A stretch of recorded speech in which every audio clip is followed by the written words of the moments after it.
Hey friends, Junior Staggs with Auctioneer University, and I can't tell you how excited I am to be one of the sponsors of a brand new show that's going to be produced by my friends at Brewer Street Mafia and Kel Media. It's called SportsCast with Jeremy Buckelew. It'll be recorded live every Sunday night at 7:30. So if you're into sports, I like Alabama football. Maybe you're a Tennessee fan. Maybe you're into one of those foreign sports like soccer or cricket or rugby. I'm sure he'll cover it all, from local sports to professional sports and everything in between, every Sunday night, 7:30. While you're at it, go over there and give him a like. And if you're thinking about becoming an auctioneer, check out our website, Auctioneer U. That's auctioneer, the letter U.com. In a world that moves way too fast, there's one place that feels like home. Tater's Place in Paris, Tennessee. Where the sizzle of a smash burger meets the sound of laughter, and every plate tells a story. Bring the family, make memories, and taste the love in every bite. Live music, real people, and unforgettable food. That's Tater's Place, 3615 Highway 79 North. Find the flavor you've been missing at Tater's Place. Come and feel what you've been hungry for. Are you looking for a fence that gives you peace of mind? At All Star Fence Company, we don't just build fences, we build confidence. Whether it's keeping your family safe, protecting your property, or simply adding curb appeal, All Star delivers unmatched quality, dependable service, and lasting results. Locally owned and trusted across West Tennessee, Kentucky, and beyond, we're the name homeowners count on for reliability and strength since 1971. All Star Fence Company, your first line of defense and your best choice for peace of mind. Visit allstarfenceandsupply.com today.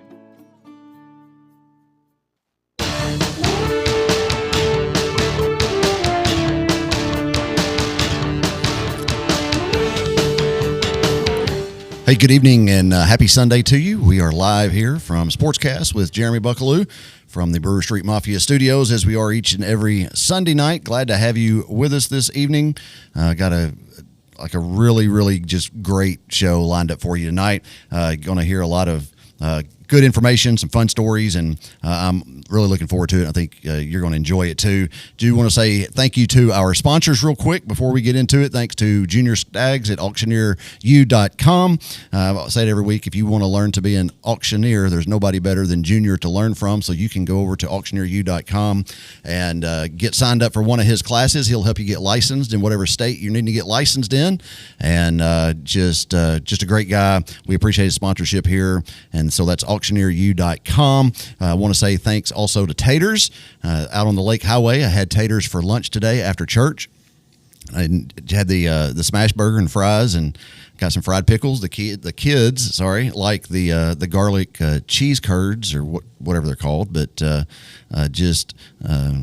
good food, good times with good people out there. They also have the bike shop. Don't forget about it. And so you got a motorcycle you need worked on, take it out to Taters, grab you a bite to eat while you're out there. But that is Taters on the Lake Highway, and then also All-Star Fence Company. Thanks to Jeff Archie and his crew out at All-Star Fence for their support of SportsCast. They are able to take care of all of your fencing needs, whatever you may. If you want a picket fence, a chain link fence, a dog run, call Jeff out at All Star Fence, and he can help you get it taken care of. And also want to say a special thanks to Patriot Plumbing and Shelter Insurance also for helping out on the show each and every week.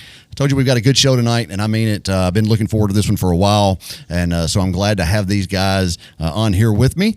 To my left, I have the one and only Andy Collins here behind the mic once again. We'll talk about that maybe a little bit, but Andy, good to see you tonight. Glad to have you here on SportsCast with us for this episode. Yes, sir, Jeremy. Thank you, and we're glad to be here and glad to talk about Henry County football. Yeah. So it's getting to be that time. It's getting close. Be here before you know it. Got John Davidson also with us. John, thank you for coming on tonight. Looking forward to it. And you and Andy probably, I could probably just sit back here in my chair and just listen to y'all talk all night because the stories that y'all must have.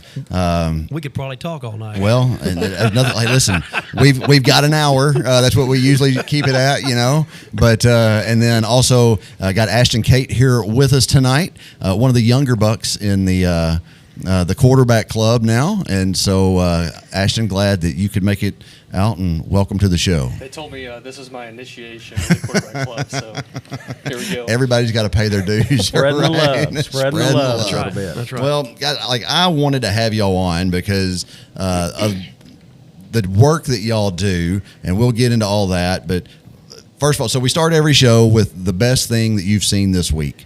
And so I don't want to drop it on you, and so I'll do mine first because I don't know if I remember to tell y'all that or not. But the best thing you've seen this week, mine, Andy, you could probably appreciate this a little bit more, but was sitting at home last night or yesterday afternoon and heard the back door open, and Cade just walked in the house. Cade and his girlfriend had come up to Dover to pick up some furniture because he's been living in Oxford and is fixing to move to Jackson, Mississippi. And so we didn't see him very much when he was living in Oxford. It's going to be even less, I think, when he moves to Jackson. But just surprised us and walked into the house and had all three kids there for a little bit and got to spend some time with him and Piper. And that was definitely, him walking through the door was the best thing I've seen this week. So yeah, absolutely. And same thing for me, Jeremy. Very similar.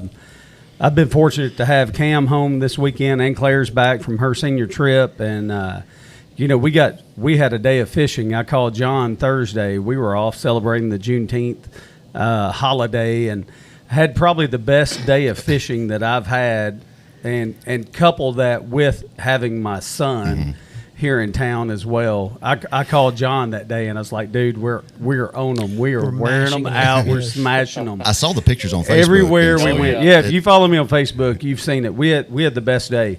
And the next day, Cam got up and went. He had a buddy from Martin come over, and they went back to the exact same spots, and they caught one fish. Wow.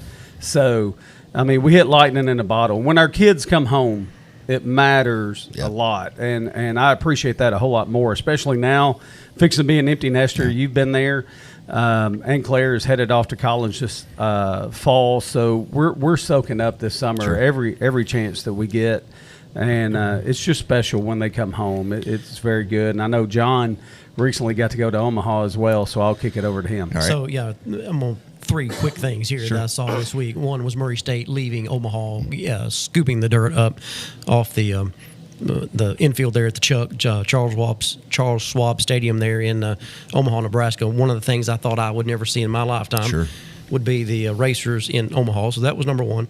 But number two, right after that, would be me Monday morning back here in Tennessee, taking my son to Freed Hardeman baseball camp, where I was fortunate enough to play in college, and then that afternoon back to Henry County for baseball camp. And so getting to see him on both fields, getting to do what he loves and learn more about the game. But on Wednesday was a special day. We went down to Freed Hardeman. My dad went with me, so I'm pretty sure he saw the first game played at that field. That field was new the spring of my freshman year, the baseball season of my freshman year. My dad got to go sit in the dugout and watch my son Ty in the do the camp things there, and got a couple pictures of Dad there, and that was pretty cool. Awesome. Ashton, what's the best thing you've seen this week, man? Man, listen to you two dads over here. I'm on the other end of the spectrum, just getting started in my journey with fatherhood, so I look up to these guys a lot for that. But I would say my 4-year-old started taking swim lessons this week. Shout out to Jennifer Hill and her girls and the lessons they give. Phenomenal. This weekend I've been spending chasing my son off the diving board now and watching him swim all over, and that has been a joy to watch, seeing the smile on his face as he's growing in confidence and growing up on me real quick. So it's been a blast. Nothing like seeing your kids learn to do new stuff and the joy that it brings, not only them, but you as a parent as well. Absolutely. Unmatchable. So, well, guys, again, glad you could be here tonight. Wanted to bring y'all on because as members of the Henry County Quarterback Club, y'all's plates are pretty full, and I think, Andy, you mentioned it, about to, I don't know if y'all ever really slow down, but certainly about to pick up some with the season just right around the corner. And so tell us a little bit, and y'all, listen, I'm serious when I say I'm just going to sit back and listen to y'all tell stories or whatever, because y'all both have radio experience and know what you're doing. And so what is the Quarterback Club? And so y'all just tell us what the Quarterback Club is and go from there. I'm pretty sure you pinned that when we started the Facebook page years ago. I can't even tell you how old the Facebook page is. That says everything. Andy, would you like to read that? Yeah, the Henry County Quarterback Club is a nonprofit support group of the Henry County High School football program. Our goal is to offer financial support as well as volunteer labor to benefit and further the football team at Henry County High School.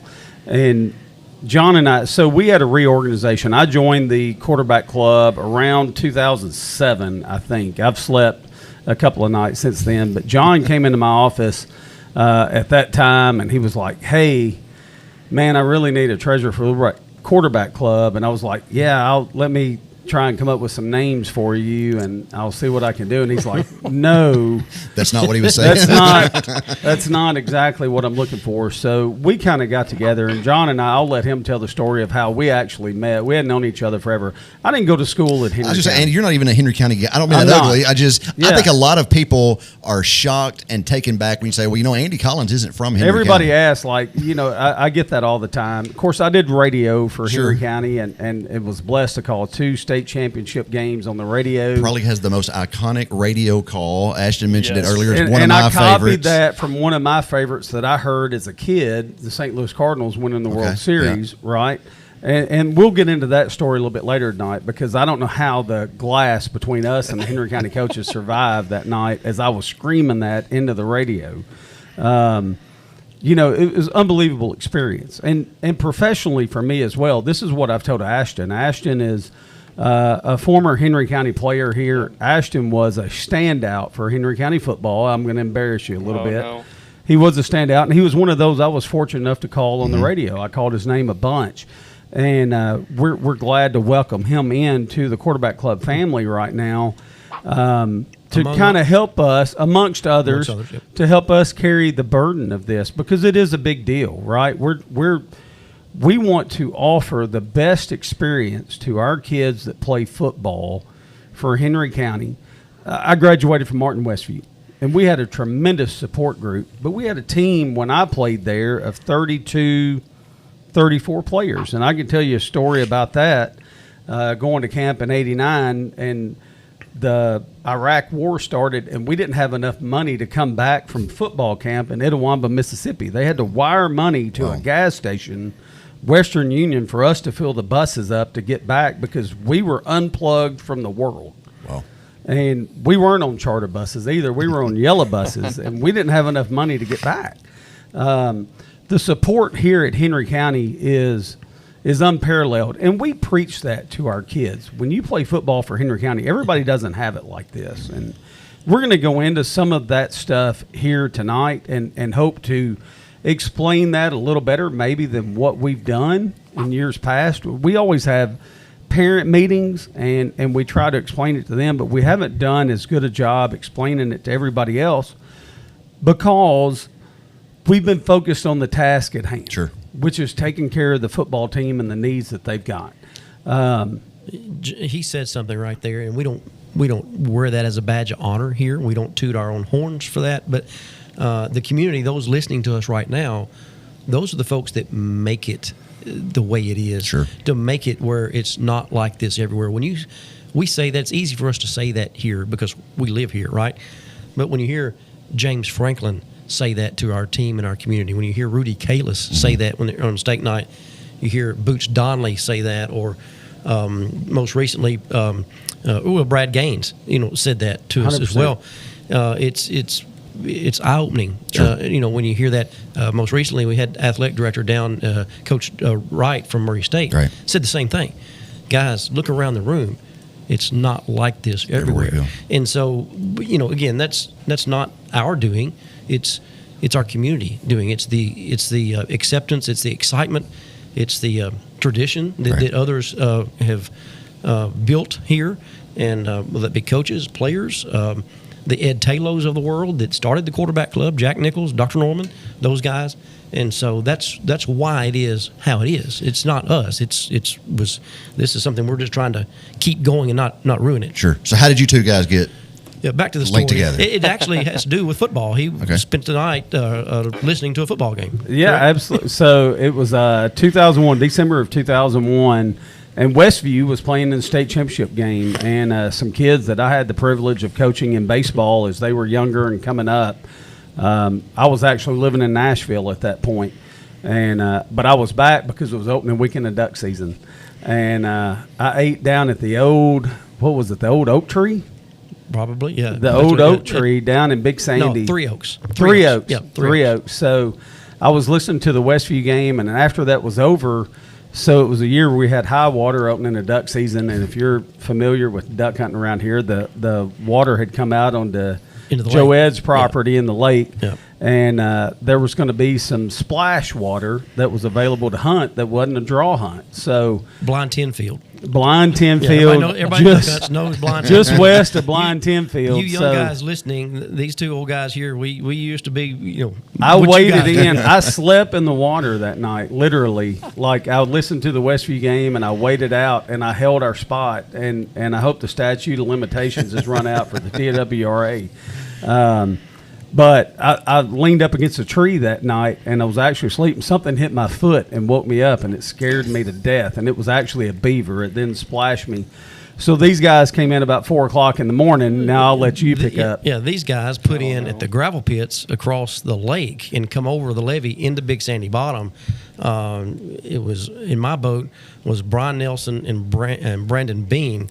In the other boat was Jody Farmer and Ken Steele, Andy's brother-in-law. And so we make it miraculously into the field. There's rapids coming over the levee there. It's very dangerous. Guys, I don't recommend you ever doing Yeah, what we did. I would not do that again. We used up 6 of our 9 lives that night. We kind of knew a general area where this guy who I didn't know was holding our spot.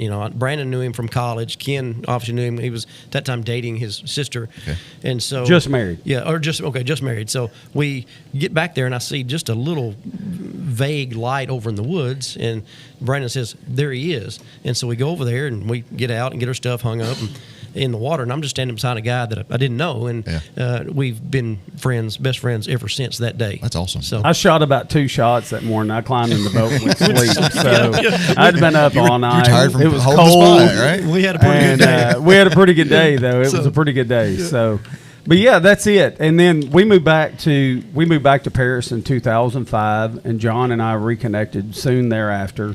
And he's like, hey, man, I've got this going on with the quarterback club. I'm a football guy. I loved it. I was fortunate enough to play football at Westview my freshman and sophomore year. Had a knee injury. Didn't get to finish out, but was at every game. And we had a good team then. I had some good friends that played. And so, of course. And Cade, I got back here to Paris. I coached Cade in Pop Warner football. Yep.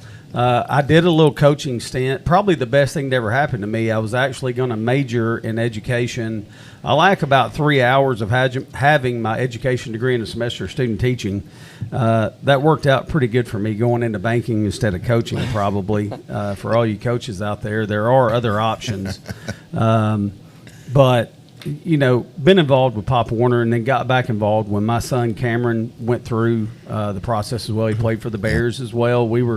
Jeremy and I were pretty close back when Cade was playing back with the Bears, and bless his heart, Coach Eddie Daigle. Yep. I mean, unbelievable guy. And there are guys involved with our Pop Warner program, Jerry Pearson that come to mind, those guys, Rodney Littleton. Mm-hmm. I mean, those guys that were very instrumental. And there's countless others. I'm going to leave somebody out, so I'm going to quit naming names. But the commitment that they make to try and help prepare our kids to go whether to Inman or Henry County Middle School and ultimately to Henry County High School, it's a passion. Sure. And I think we've been blessed to be in a community where there is a passion for football. Of course, we live in the South. We are the only school when you get to high school football in our county.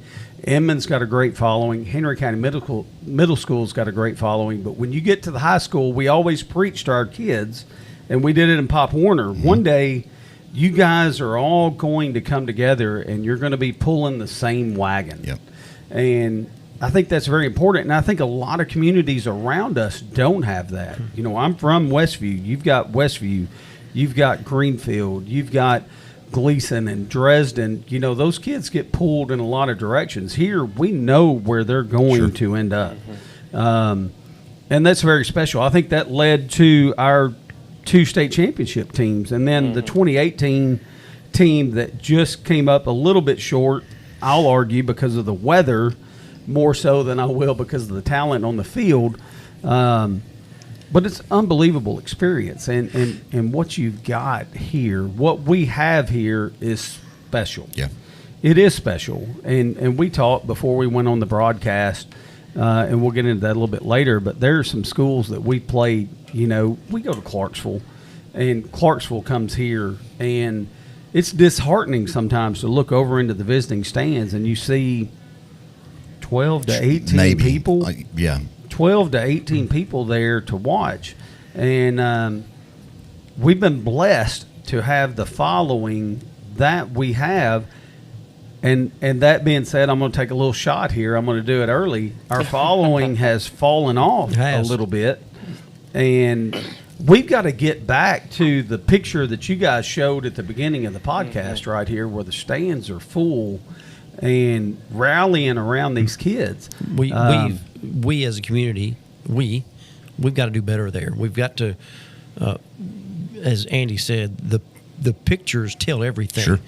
When you see the old photos of the stadium brimming full, and then whether it be a senior night or even a home playoff game, where you have bleachers, sometimes a row that you can, walk up and down, that's a problem. And we as a club and with the administration are trying to address that in different ways. But that is, I want to encourage those listening. We're going to put the schedule up here in just a minute. Make plans for those Friday nights to at least be the home games, right? Right. I was going to say, and because it's a lot of fun to go to the football games, but what it means to the kids to be there as well. I remember, of course, Griffin does radio with me now, and Griffin, we talk about it all the time. He thinks back to, I think it was a playoff game, and it was one of the first years that they had handed out the towels. And he will tell you to this day that when he walked out of that field house and the crowd at 6 o'clock or 6:30, 6 before kickoff even, just erupted when those doors opened and people were waving the towel. He said it just gave him goosebumps. And if he thinks about it now, it's the same situation. We need to get back to those days of Henry County football and man, feel these the are crowd, kids, so. and kids are emotional, right? Like they react to whatever is in front of them. Mm-hmm. So, and I say that more now as we're into a digital age. You know, kids interact with. I call it snap face or whatever, whether it's Snapchat or Facebook or Instagram, whatever they're doing, you know, they're interacting to whatever's in front of them. So we've got to get back to putting that support right in front of them, not from afar, physically being there. There's been some incredible crowds there, and I'm going to date myself here, but going back to the first one I can remember was the Dixon County game of '89 after they won the state championship. Your dad was on this team. I'm saying this. Dixon folks were actually sitting on our side. Wow. They filled the entire stadium on the other side. They were state champs in 3A the year before, beat us in a close game 21-14 at their place. Now they come to us. We weren't great in '89, but we had a great game with Dixon. The '92 game with Franklin, home first-round playoff game, people standing around the stadium. The Melrose game of '07, I believe it was. I think that's when the miraculous play happened there as well. That might have been my greatest call on the radio. That's overlooked. You know, we've had a Ridgeway game in the playoffs. It was absolute phenomenal as far as crowd. But those are games that, you know, we'll remember forever. And I can certainly imagine the players that were out there and could hear that crowd. Sure. Of course, Gallatin of '92 as well. That was the semifinal game there. Got home from college, and Channel 4's truck was in the end zone with the big satellite pointing toward the sky. It was pretty cool as well. But my point is, we have the ability to do that. Yeah. I know so. I've seen it, right? And so we need to just keep that in mind as the season approaches and get ready and fill that stadium up. And I'll say that from '07 to '14, that was the window right there. 2007 to 2014, where we took over the visitor stands. Yeah. When we went to Clarksville. That's right. When we went to Gallatin a couple of times there. We went to Hillsborough on the playoffs. Our fans were spilling over into their stands. Like it was a home field advantage wherever we went. That reminds me of 2013 Northeast semifinal game. I stood in the end zone underneath. Under the scoreboard. Under the scoreboard. Couldn't feel my toes. It was cold that night, but that was the only place around where we could find an area to see the game. We had to call the ball game from down there that night because they didn't have room for us in the press box, and the only electricity we had was at the scoreboard. So we plugged in, and I was irate as a broadcaster because we had the worst vantage point for a game ever. You couldn't see, and that was way before live stream or anything else. So Lance was like, I can't see what's going on. I said, well, just make up something. People are listening to us, right? I mean, literally, that's what we had to do. But it was an unbelievable atmosphere. Unbelievable. If you find anyone that had to sit on the home side when we traveled to Orange Mountain, they'll have some stories for you as well. We've had a few of those as well. So that is my greatest story. I'm not going to go into right there. I know what I have heard. Somebody on Facebook asked what's the reason the home crowds have just not been what we would expect them to be lately. I'll address this, and I'll address it from a business standpoint as well. I work at Security Bank and Trust. Since COVID, the world has changed. The world has gone more digital since COVID. It drove us into a digital age. And with the live stream and everything else, it's more convenient for people to sit at home and cook their own dinner and watch it on a live stream. With groceries that was brought to the car. With groceries that were brought to the car, that they didn't even have to go in to buy or anything else. And I'm going to tell you, I mean, that hurts us from our fundraising. Our biggest fundraiser. Say that because. Yeah, the biggest fundraiser that we've got as a quarterback club is going to be the concession stand on Friday night. Yeah. And as the treasurer of the quarterback club, I can tell you there were times back, you go back to 2007 when we had those large crowds, we had monster nights at concession stand. And it has gradually gotten smaller. Even with tailgating. even with tailgating, when tailgating came on and people started putting up tents and doing things, we were still doing well. We still had massive nights, and over the last few years, it has just fallen off to almost, I mean, really, I'm not going to say a negligible amount, but it's not moving the needle. Sure. And it's simply because of attendance. And I get it. I mean, things cost more. We've got inflation. Inflation is real. It's right. If you got a family of 4, or if you got mom and dad and you got 3 kids and you come to the ball game, it's expensive to go because they're going to want to go to concessions, and we are sensitive to that. We've tried to keep our prices reasonable, as reasonable as we can, but at the same time, it is a fundraiser and it funds the operations of our football team. I think a lot of people don't realize that you know, they just think you go buy a candy bar and you give them the money and they use that money to go buy more candy bars or whatever. And I mean, that's part of it, I'm sure, is you know, restocking. But a lot of that money, the quarterback club uses other places, right? 100%. I mean, we've got a ton of expenses, and we can go into a profit and loss statement. This is where Ashton comes in. So I'm handing the treasurer responsibilities over to Ashton, trying to get some new blood in here. Not necessarily going anywhere myself, but trying to hand some of the day-to-day operations over to him and Brett, who is not with us here tonight. Brett Stoots. I guess this is a perfect place to make the announcement that we will have a new president of the Henry County Quarterback Club after 24 Is that how long you've been serving as the president? Right. So wow. I think it's since 2001. All I know is Nolan Poteet was the quarterback. I think he was a junior in my first year, so I had to figure that out. But it's about 23 or 24 years there, and I had a little list here that I made up for you here. That we kind of giggling about earlier. We've been through a few different folks here. Was it 4 principals, 5 directors of schools. I think there's actually a 6th because Mr. Henson was actually an interim. 1, 2, 3, 5, now 6 football coaches and 3 athletic directors. So Doc Sanders, Mike Poteet, and Steve Summers. Coaches were Donnie Webb, Joe Gaddis, Coach Counts Sr., Coach Counts Jr., and now Josh Wolf.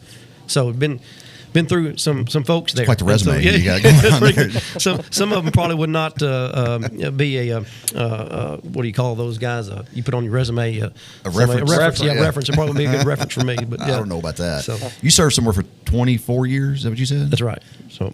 He's not going away. That's dedication. I mean, and that's where I was going. We're not exiting. That's right. Out of this. We're just trying to bring in some new blood. It's time for some folks, other folks, to get involved and help carry some of the load. We've never been more organized than we are today. Okay. We've had 4 or 5 meetings already on every Friday, and our new president, Mr. Stoots, will show up with these beautiful spreadsheets. They will have assignments on them for us to have done by the following week, usually. And Coach Summers, Steve Summers, has met with us a few times. We're working on pregame meals, postgame meals, logistics as far as travel, jamboree, which we've not discussed yet, but it's coming around the corner too. So we all have these things to go over, and it's.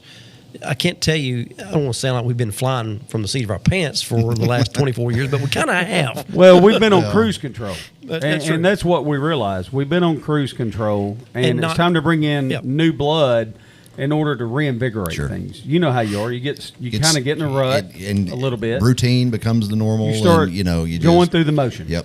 So we don't want to go through the motions. And Coach Wolf's been real involved as well. That's the one thing we hadn't talked about. We've got there's a whole new process involved with that right now with Coach Wolf coming in. He's got new ideas. He's got fresh ideas, and we want to he may have a new menu, for he may have a new menu. And like we said, we're here to support the Henry County football team. Right. Not the Henry County football coach.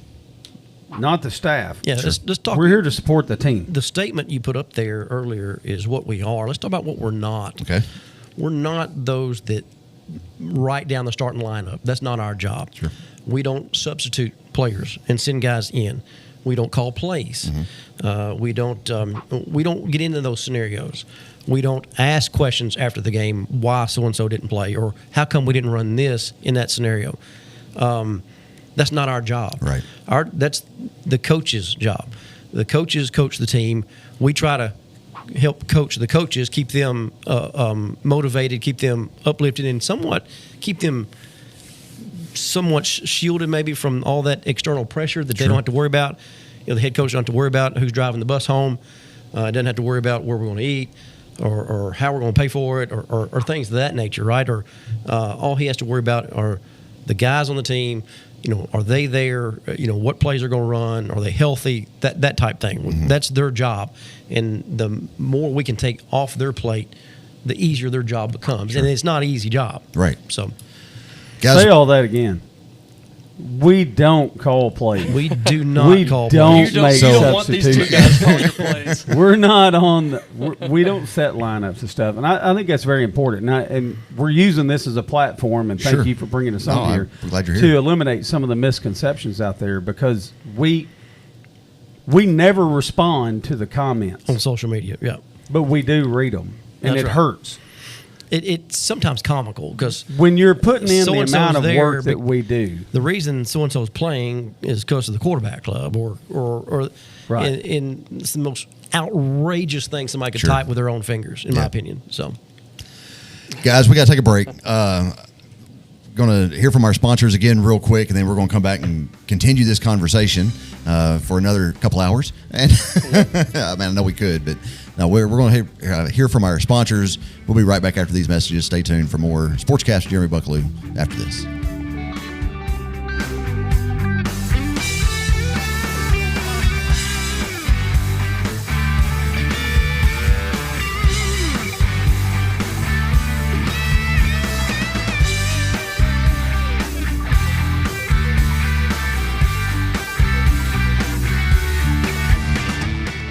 Hey friends, Junior Staggs with Auctioneer University, and I can't tell you how excited I am to be one of the sponsors of a brand new show that's going to be produced by my friends at Brewer Street Mafia and Kell Media. It's called SportsCast with Jeremy Buckelew. It'll be recorded live every Sunday night at 7:30. So if you're into sports, I like Alabama football. Maybe you're a Tennessee fan. Maybe you're into one of those foreign sports like soccer or cricket or rugby.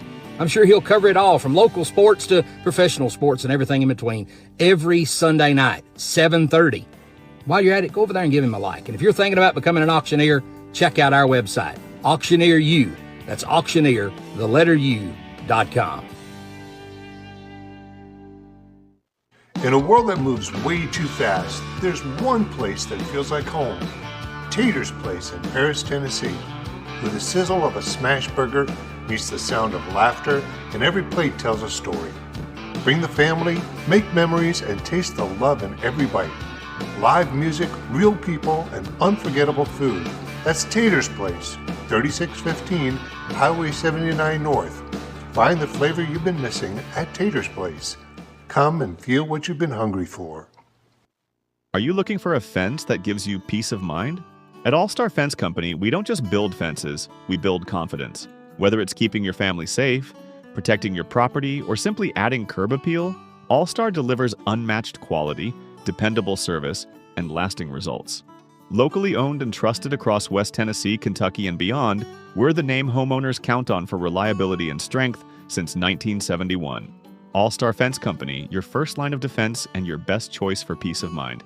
Visit allstarfenceandsupply.com today. Back here on SportsCast with Jeremy Buckelew. Do want to remind you, before we get back into the conversation, Tuesday night, the Mike Weatherford Show on the Mike Weatherford Show Facebook page every Tuesday night at 7 o'clock. Be sure you tune in to hear from Mike. He has Jennifer Culpepper on this week to talk about health, hope, and Henry County. So you're not going to want to miss that. It'll be a great show. I've known Jennifer a long time. She's going to come on and talk about how the hospital covers the cost of care when no one pays for it. That's important information, and I'm sure you're going to want to hear all about it in the Paris Henry County Healthcare Foundation. And so that's Tuesday night, June 24th, at 7 o'clock p.m. And then next week here on SportsCast, got Coach Steve Summers. I guess AD Steve Summers now. I get so used to calling him Coach you can Summers. still call him Coach. But AD Steve Summers for Henry County going to be on SportsCast with us, talking about his responsibilities and roles and playing days and all that kind of stuff. And can everybody see that picture? Everybody can see that right now. There is the Troy Trojan right there, quarterbacking at Troy State when it was called Troy State. Yeah. The old Gulf South. Look at that.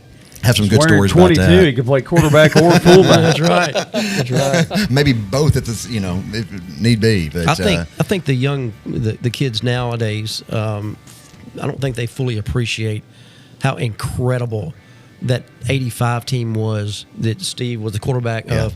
John Hudson, Richard Kinley, Andy Patterson, all those guys, Ron Harrison, the list goes on and on. Chris Hudgens, goes on and on and on.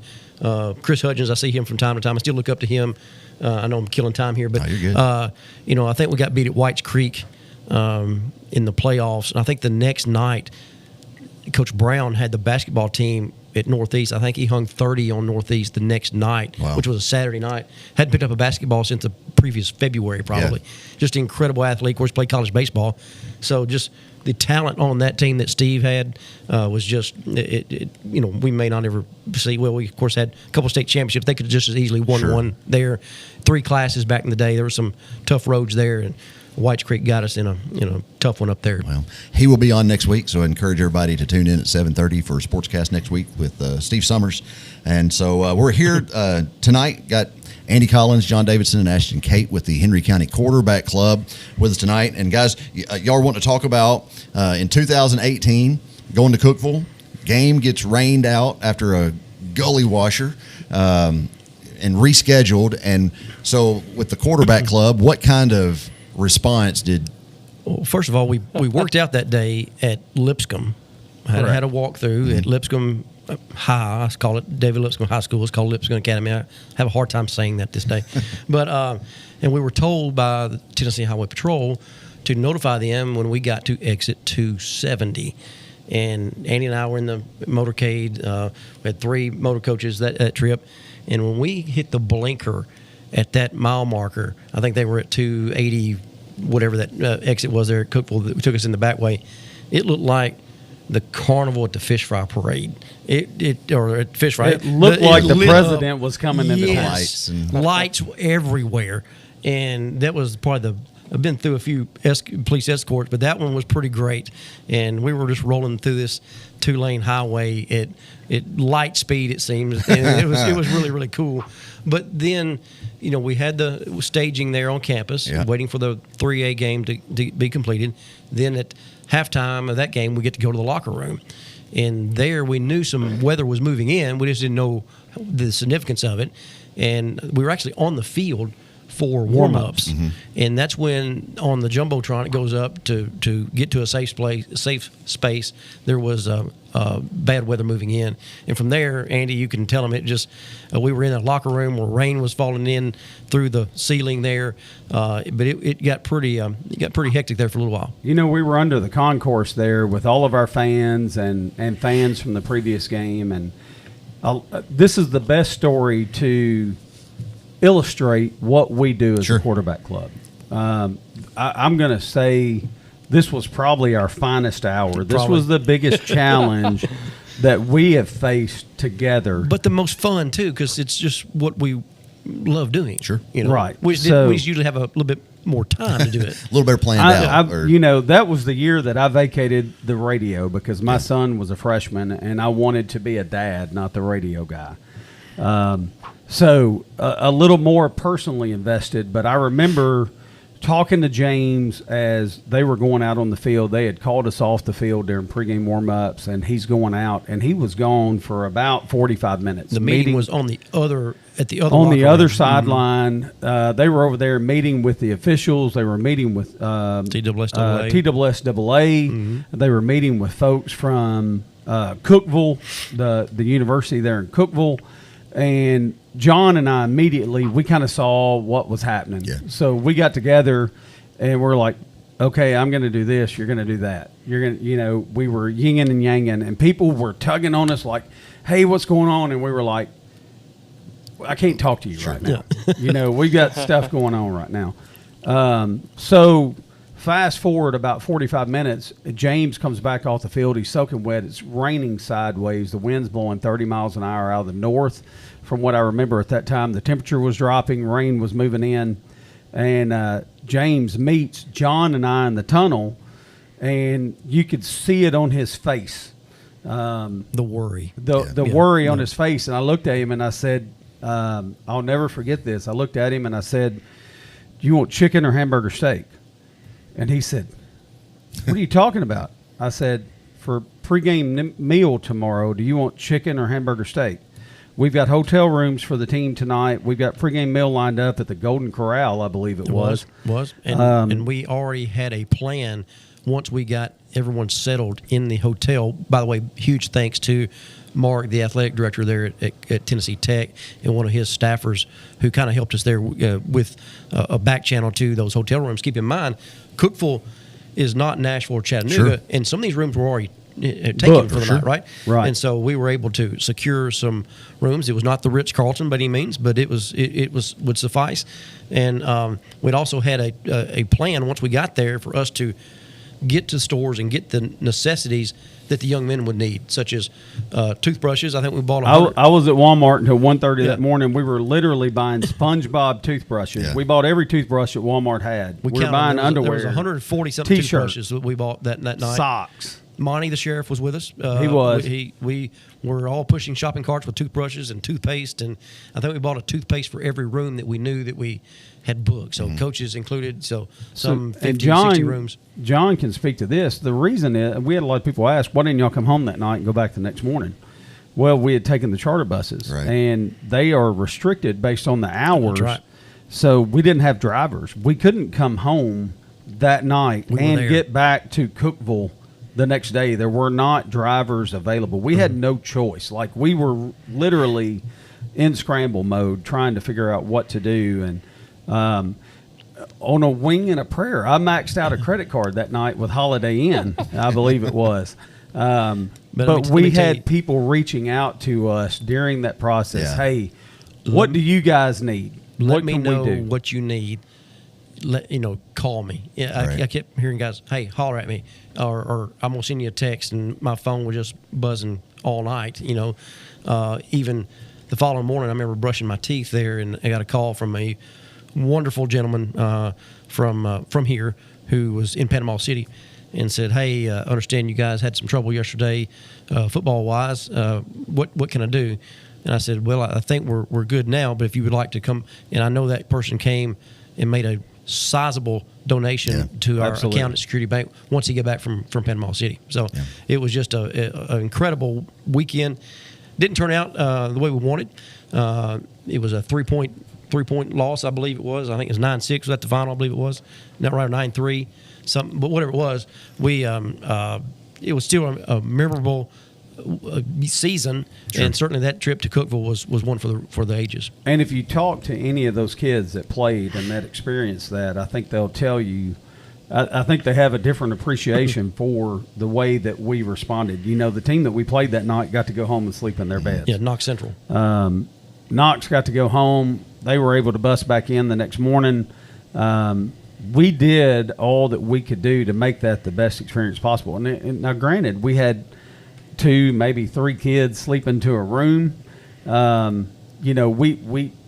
only had what we had, but we made the best of it and did it. And truly an unforgettable experience for us, for sure.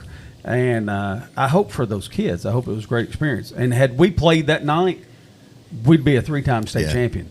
I agree. It threw us off. And then the weather the next day, whoever had the wind had the advantage, and we didn't have the wind in the fourth quarter. That's right. That was the difference in the ball game. I don't care if Knox Central's listening right now. I'll stand on that until my dying day.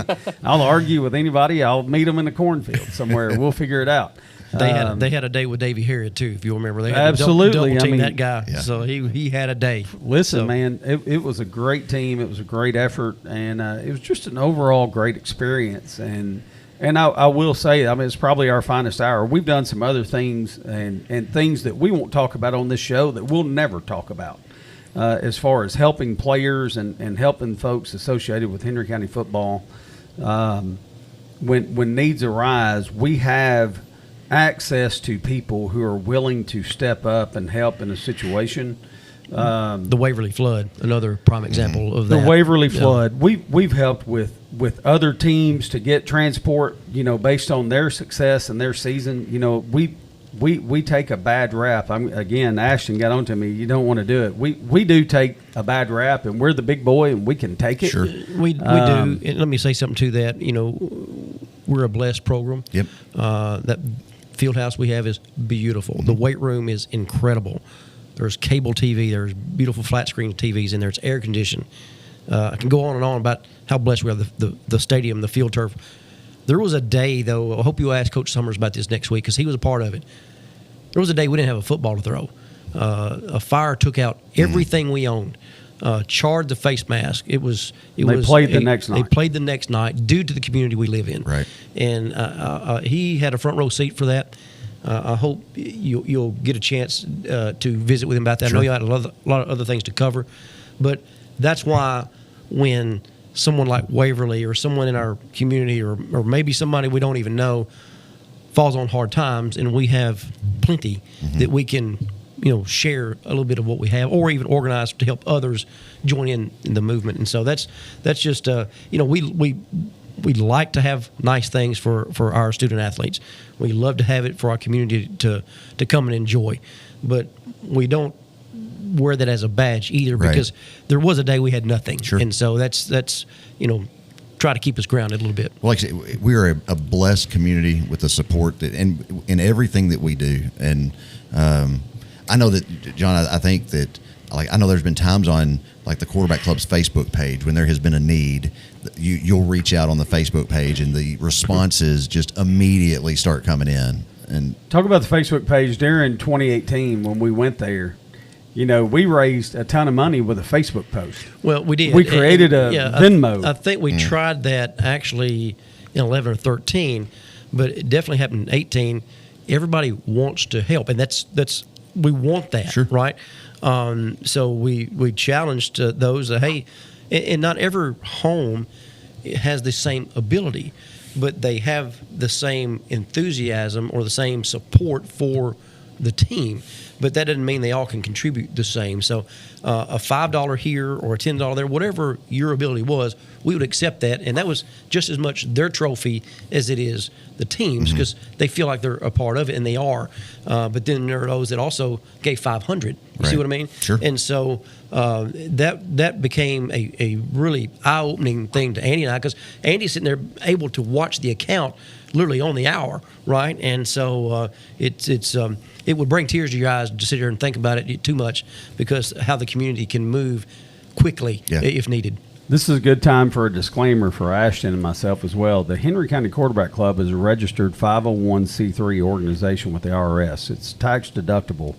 We are considered a school support organization, and we do supply financial reports to the Henry County High School and their budget office for all of our fundraisers. We have to receive approval for our fundraisers through the school administration, but our books are analyzed monthly by Alexander Thompson and Arnold, CPA or PLLC. Alexander Thompson Arnold PLLC, a registered CPA. So we are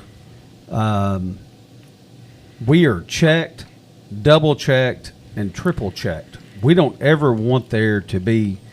You can be a question about where we spent the money. You won't ever question about where the money is.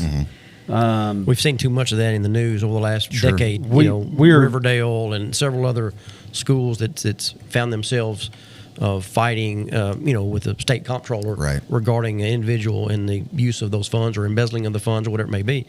And, whatever that dollar figure is, it's not worth it to these guys given, A, the town we live in, B, our careers, and our moral compass, for that matter. So. It is documented and reconciled to zero on a monthly basis. And I feel like that's very important to put out there for folks listening who may or may not know or understand that. But I think that's great information because how long have I been involved with Henry County football, and I didn't realize that. I didn't know they were a 501c3. I think Henry County football is not the quarterback club. The quarterback club, right? Yeah, right. That's what I meant. Yeah, and so that's right. Like you said, you got eyes upon eyes upon eyes checking that stuff, watching it to make sure that we never want to give the impression of impropriety or anything like that. It's too vital to what we do to have people question that. So also the personal liability associated with that. Coming from a former player who got to kind of grow up in the system with Andy and John being pretty much the quarterback club, it felt like they were sometimes second coaches out there on the field. And now I've seen Coach Count Senior coach cuss out John once or twice. I've had that a few times, yeah. Yeah. But being on this side of it, my eyes were open pretty quickly. And I'm grateful for the opportunity because to give back to this program that means so much to so many people in this community. You got guys who want to pour back into it because of what it's done for them and how it's helped them beyond just football. And I think that's a praise to the coaches and this community.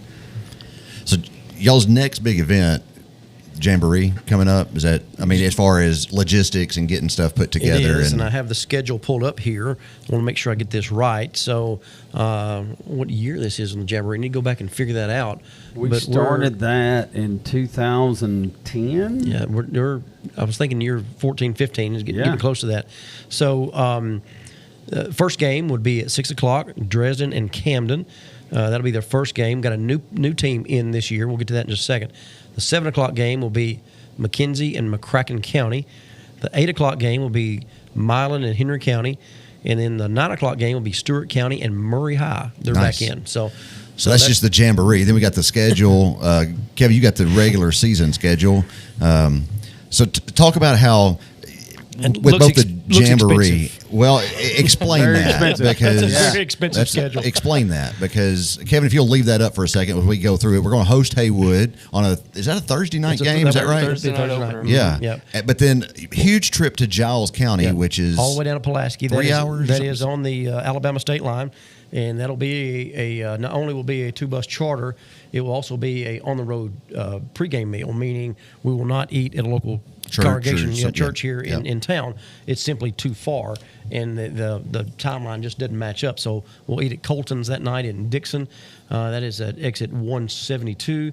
Get on 840 to 65 and roll down 65 to get off there right before we get to the Alabama state line and get to Giles County. But the same thing for Beach the following week, a 2-bus charter on the road meal, and then you'll have that again.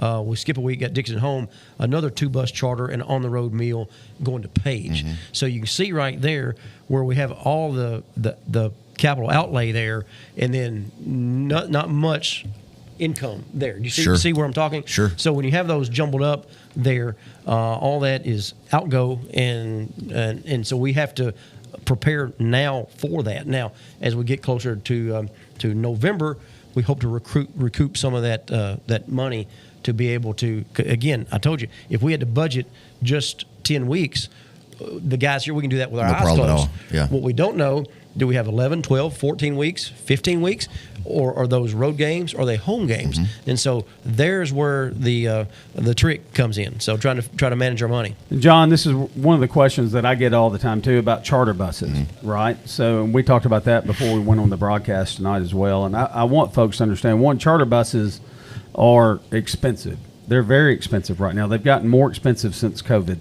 There are less people doing that. It's harder. Like, we've had to call around to find the buses to book for these games. I can assure you, if we're in a spot, if we think we're going to be in a spot become second week of October, that we would have to travel first week of November, we'll have to do that then. Because if you wait till Friday night or Saturday morning, you will not have none available. It is impossible. Yeah. It's the busiest week in motor coach industry is that Friday night of first Friday night in high school football playoffs. Well, that it ain't close. Yeah. And here's what I want folks to understand from that, though. I mean, we're talking between 90 and 115 kids, depending on how the roster works out. But it's going to be 2 buses. And when you're pumping kids full of water and Gatorade all week long, and we're giving them IVs before games, we can't stop at every rest stop between here and Giles County to let somebody go to the bathroom. Like, we don't have that option. Our road games are not 45 minutes down the road like a lot of other schools here in Northwest Tennessee. Right. Yep, just not. It's not Dresden, McKenzie. It's not Martin to Huntington, where, you know, You got to hold it. You got to hold it, where you tell somebody you got to hold it. We can't hold it for 3 hours. And every one of those games, we're at the risk. Like, we have to leave early enough, which leads us into pregame meals and more. You got to dodge Nashville traffic. Yeah. So the game's going to start at 7. They don't care where we're at. The game starts at 7. You got 15 minutes of pregame, or if you got an hour and a half, it doesn't matter. It's starting at 7 o'clock. I'm with you, because like Griffin laughs at me all the time because on the radio, I worry about those same things. And so Griffin's like, hey, what time are we leaving to go to Giles County? I'm like, well, it's a 3-hour trip. Leave early. I like to get there by 6 o'clock at the latest with a 7 o'clock kickoff. Coach Count Sr. was a stickler about being there over 2 hours before kickoff. Yeah. I remember I was a manager my freshman year. We went to Memphis Kirby, and we ate at a Shoney's on the way down there in around Bartlett. We got to Kirby before they got out of school, and I remember that vividly. And so he was a stickler even until his last season about being there early. And that's things that I have to go in and say, hey, Coach, here's kickoff time, here's travel time, here's our pregame meal. What time do you want to spot buses? And we got to make the tough decision this year because of some of these games that we've got. I mean, the cost is astronomical for some of these away games. When you factor in pregame meals, we do a post-game meal every away game. Either way, the kids are going to have something to eat after they come out of the locker room. You're going to have something to eat, something to drink for the bus ride home. We're going to take yellow buses to a couple of the Clarksville games this year because of the cost to travel on some of these other deals. And I don't want to go into the details of that, but it's literally astronomical. That's what keeps us up. It's not the finance guys, and I'm looking over at Ashton right now. I love a good home game, guys. Love a good home game. And that's It's where Andy very used to pop the important. whip on me because he would see the finances, go get the money. So he'd pop the whip on me, and I have to go out into the community, which, again, our community is a very supportive group, but you never really, really want to hit the same guy twice if you can keep from it. Sure. That's kind of our motto. And not to put pressure on our coaching staff, but that's the importance of playing at home in November, right? I'll tell you the swing effect of that is about $8,000 a week. So there's a $8,000 difference if we have to go on the road versus playing at home, and Could be it's more the depending on swing where it is. effect, depending on where you've got to go.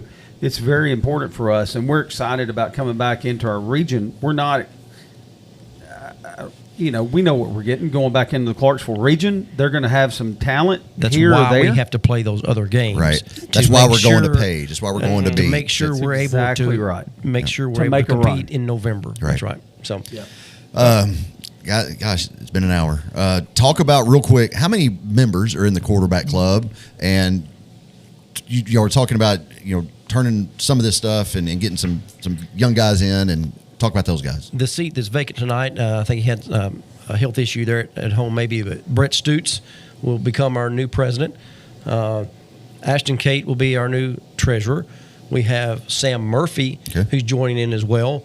Of course, Darren Thompson, myself, and Andy Collins.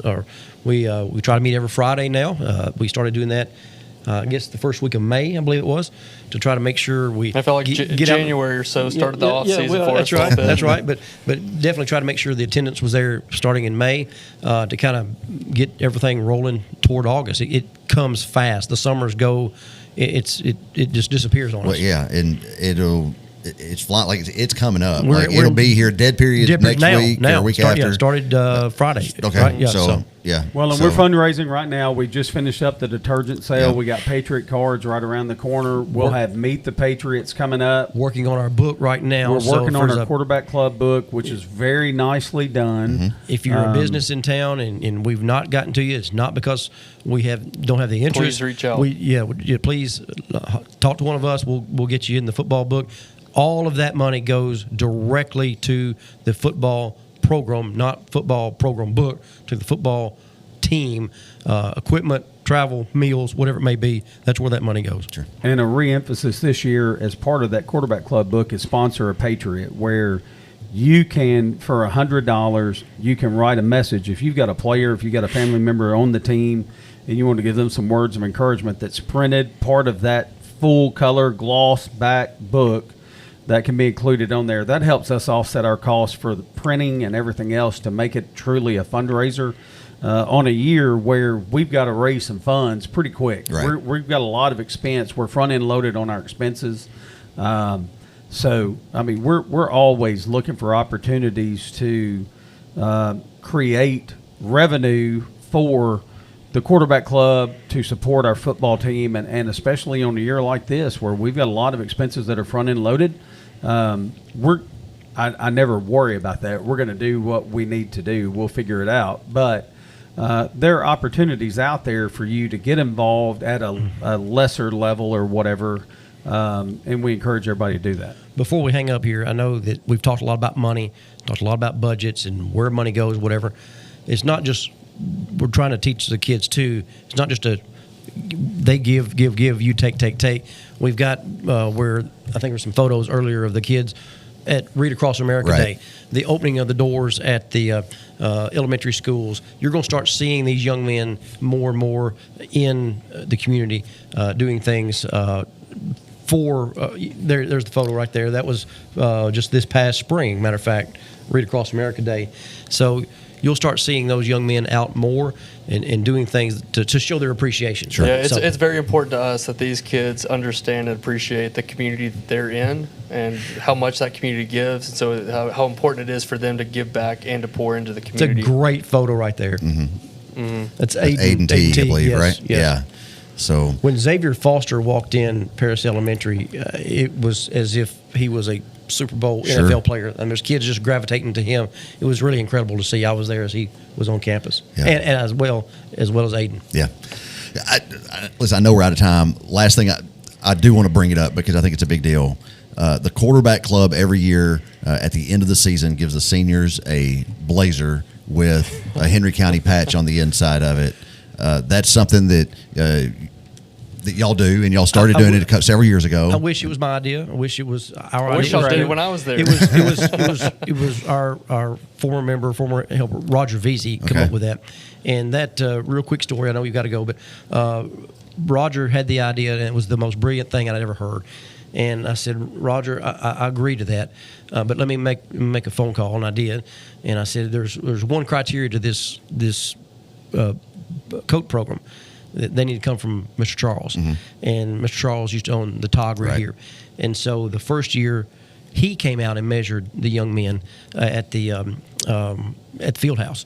And I'm sure he was in his 80s then. And then we had some that didn't have a white Oxford shirt. We ordered 6. He would not let us pay for those. I remember that vividly. I remember one year, a couple years afterwards, I go by, we order the coats, and we pick them up, and this was the ties, actually, but this is showing Mr. Charles. I went by and get the ties that Coach Counts wanted, and he gave me the bill, and I looked at the bill, and I said, Mr. Charles, that's not going to work. So I slid it back across from him. He goes, what do you mean? I said, you know what I mean. He says, you didn't put a single dollar on there for yourself. And so you work on that. I'll take these, and I'll see you later. And then about a week later, Andy went by and got the bill, and I think he added $1 for each tie. But back to the coats, the coat program has been a great one. We have some young men on the team that may have 4 or 5 of those.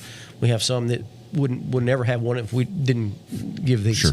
And so they can use them for job interview, for admissions interview to college formals. And Andy's got some great stories about Cam and some of his buddies, because inside we designed a patch that goes on the inner pocket with the logo that we have on our shirts in there, and that can become a badge of honor. And it Absolutely. Oh, absolutely. So, I mean, these guys are over at Martin. They're going to school with kids that they played from Dyer County or whatever else. They can't wait to go to a social and just open that coat pocket up and show that HC right there.